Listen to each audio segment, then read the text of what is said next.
What's the most important nutrient you take in? I asked this, what? Air. Air. I asked this once at a lecture I was giving with a bunch of nutritionists. Okay. And we got a few hands. It was like B12 or magnesium or something. I said, I'll tell you what, I'm going to give you a deal here. You hold your breath, and I'm going to go out and get a B12. And then you tell me what nutrient's the most important nutrient you could take in. Well, we all take that for granted. We take for granted that, you know, we just don't think about oxygen. These guys, you know, they don't think about oxygen as a nutrient. They think about just something like gravity. It just is. And that is true. So far, we can still breathe, and we can still breathe oxygen in. But that's not the issue so much. It's how well you use the oxygen, right?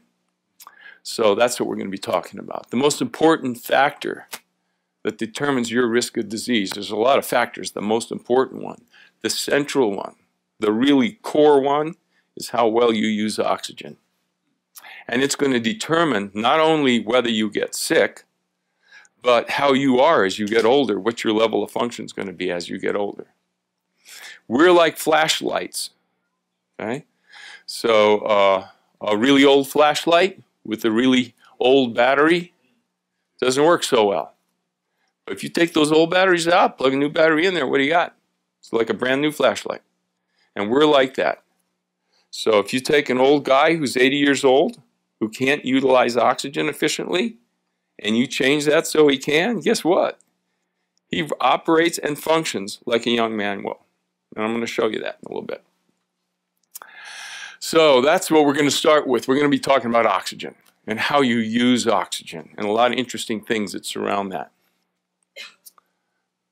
Oxygen is the most important nutrient that we take in, but just because we take it in does not mean we're using it efficiently. In medical school, see, they didn't say that. Medical school says if you're breathing and you have an oxygen level, you're okay. You're okay.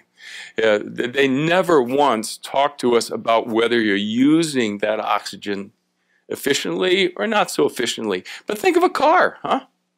Think of a car. You've got plenty of gas in the tank. That would be the oxygen. You've got the fuel pump, and you've got the little fuel line that's leading to the cylinder. That would be your circulation in your heart.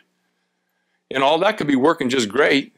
But if the engine isn't in tune and you're not utilizing the gasoline efficiently, how well is the car going to run? It's a good analogy. So then I patented and developed a system for measuring this. So wouldn't you like to know how well you're doing that?